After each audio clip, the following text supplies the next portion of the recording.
Multi bagger stock ఎప్పుడు కూడా మనకి బోరింగ్ గా కనిపిస్తుందండి. ఆ కంపెనీ గురించి ఏంటి అని చదివితే ఏముంది ఈ కంపెనీలో అనిపిస్తుంది. కానీ పెరిగిపోయిన తర్వాత అందరూ అబ్బా సూపర్ అంటారు. ఇవాళ మనం వీడియోలో డిస్కస్ చేస్తున్న స్టాక్ కూడా చాలా బోరింగ్ అండి. కంపెనీకి ఇన్ని సేల్స్ వచ్చాయి, ఇన్ని ప్రాఫిట్లు వచ్చాయి, ఇది కాదు నేను చెప్పేది. కంపెనీ బిజినెస్ గురించి మాట్లాడతాను. ఈ లక్షణాలని నోట్ చేసుకోండి. ఈ లక్షణాలు ఏ స్టాక్ లో కనబడినా అవి ఫ్యూచర్ లో వెల్త్ జనరేట్ చేయడానికి అవకాశం ఉంటుందండి. ప్రతి లక్షణం మనకు కనిపించేయాలని లేదు, ఒక్కొక్క స్టాక్ లో ఒక్కొక్కటి కనిపించవచ్చు. అండ్ అన్నిటికన్నా ఇంపార్టెంట్ గా నేను చెప్తున్నది ఏంటి అంటే, ఇవాళ నేను చెప్పిన స్టాక్ ను మీరు స్టడీ చేయండి. నేను చెప్పిన డీటెయిల్స్ తర్వాత కంపెనీ దగ్గర సేల్స్ ఇవన్నీ కూడా స్క్రీనర్ లో చూడండి. సేల్స్ ప్రాఫిట్లు ఇంతలా పెరుగుతున్న స్టాక్ ఎందుకు పెరగట్లేదనే క్వశ్చన్ మీకు రావచ్చేమో. ఎగ్జాక్ట్లీ అక్కడే ఆన్సర్ దొరుకుతుందండి మల్టీ బ్యాగర్ స్టాక్స్ కి. అండ్ ఈ కంపెనీతో మీ పోర్ట్ఫోలియో ఉన్న స్టాక్స్ ఒకసారి పోల్చి చూసుకోండి. ఈ కంపెనీ కన్నా మీ పోర్ట్ఫోలియో స్టాక్స్ కాస్త తక్కువ స్పీడ్ తో ఉన్నాయనుకోండి, ఖచ్చితంగా మీ పోర్ట్ఫోలియో స్టాక్స్ కన్నా ఈ స్టాక్ బాగా పర్ఫామ్ చేస్తుంది ఫ్యూచర్ లో.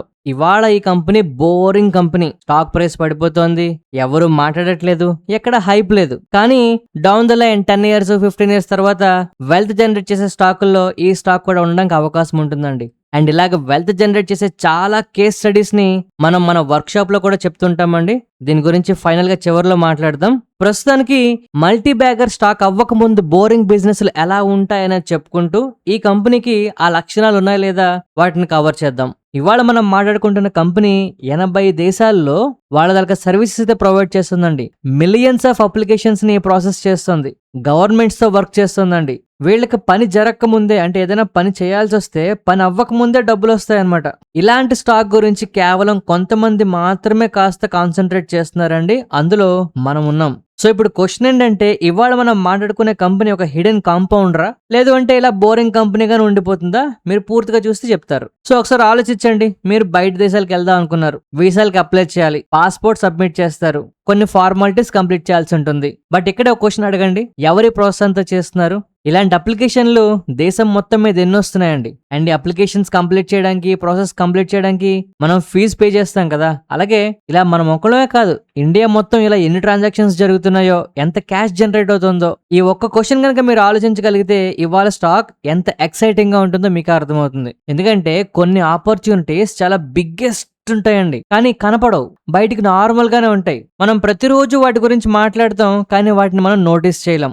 ఏఐ పాపులర్ అయినప్పుడు అందరూ ఏఐ గురించి మాట్లాడతారు. డిఫెన్స్ సెక్టర్ పాపులర్ గా ఉన్నప్పుడు అందరూ డిఫెన్స్ స్టాక్స్ మీద పరిగెడతారండి. రైల్వే సెక్టర్ పాపులర్ అయితే అందరూ రైల్వే సెక్టర్ స్టాక్స్ గురించి మాట్లాడతారు. కానీ సైలెంట్ గా కొన్ని కంపెనీస్ పెరిగిపోతుంటాయి, వాటి గురించి ఎవ్వరు మాట్లాడరు అనమాట. అలాంటి ఒక బిజినెస్ బిఎల్ఎస్ ఇంటర్నేషనల్. ఇది ఖచ్చితంగా మనందరి తలక అటెన్షన్ ని డిజర్వ్ చేస్తుందండి. అటెన్షన్ ఉన్నంత మాత్రాన కంపెనీ పెరిగిపోతుందా అంటే, మనకు దాని తలక బిజినెస్ మోడల్ తెలిస్తే మనం అర్థం చేసుకోవచ్చు కంపెనీ పెరుగుతుందా లేదా అని. మీరు ప్రపంచంలో ఏ కంపెనీ తీసుకున్నా ఫస్ట్ వాళ్ళు డబ్బులు ఖర్చు పెడితే గానీ ప్రొడక్ట్ రాదు, ప్రొడక్ట్ సెల్ అయితే గానీ డబ్బులు రావు. కానీ బిఎస్ఎల్ ఇంటర్నేషనల్ చాలా డిఫరెంట్ అండి. ఫస్ట్ మనం డబ్బులు కడతాం, మనం వెయిట్ చేస్తాం, ఆ తర్వాత వాళ్ళు పని చేస్తారు. మీరు ఎంత డిఫరెన్స్ గమనించారా అండి?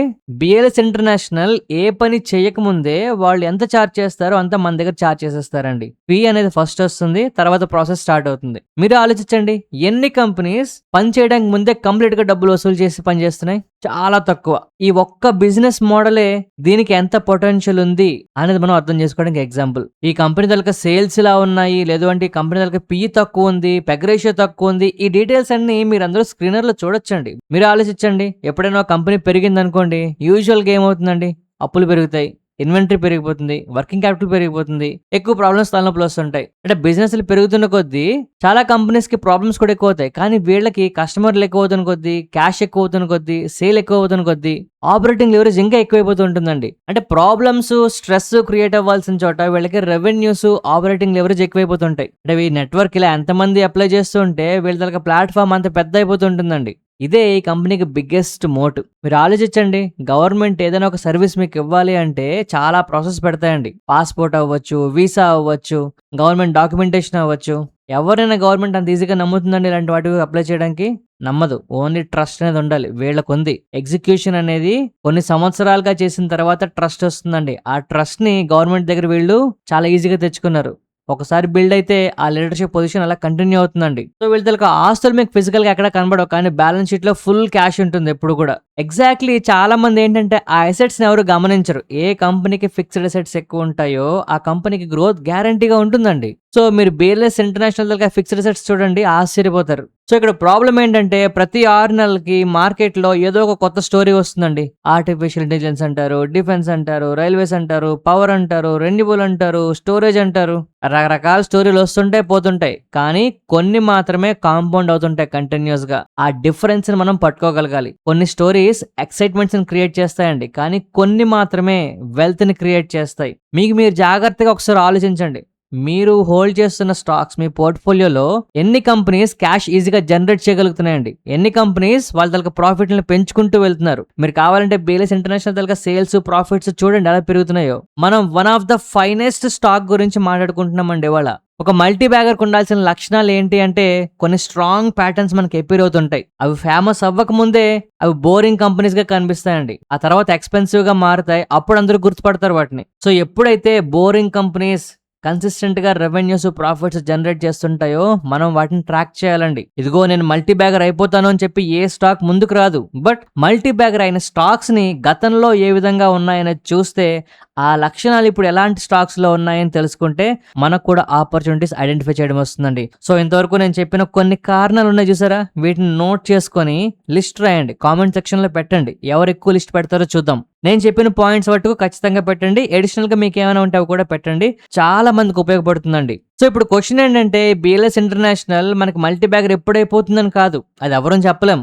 బట్ అసలైన విషయం ఏంటి అంటే మనం ఇలాంటి స్టాక్స్ ని ముందుగా ఎలాగ ఐడెంటిఫై చేయాలి, కన్విక్షన్ అందరికన్నా ముందు మనం ఎలా బిల్డప్ చేసుకోవాలి, ఈ కంపెనీ పెరుగుతుందనే నమ్మకం మనకి ఎలాగ కలుగుతుంది, అందరూ ఎక్సైట్ అయ్యి స్టాక్ ప్రైస్ పెరిగిపోతుంటే అప్పుడు చేసి చేయకుండా మనం ముందుగానే ఎలాగ వీటిల్లో ఇన్వెస్ట్మెంట్స్ చేయాలనేది అసలైన విషయం అండి. ఇది ఒక స్కిల్. ఇది నెమ్మదిగా డెవలప్ అవుతుందండి. ఈ స్కిల్ ని డెవలప్ చేయడానికి కావాల్సిన ఎగ్జాంపుల్స్ ని ప్రతి వారం మనం తీసుకొస్తామండి. ఈ ఎగ్జాంపుల్స్ కనుక మీరు ఫాలోఅప్ చేయగలిగితే ఖచ్చితంగా మనకి చాలా వెల్త్ జనరేట్ చేసే ఆపర్చునిటీస్ తగులుతూ ఉంటాయి. ఇలా వెల్త్ జనరేట్ చేయడానికి మేము చాలా ఫోకస్డ్ గా పనిచేస్తుంటామండి.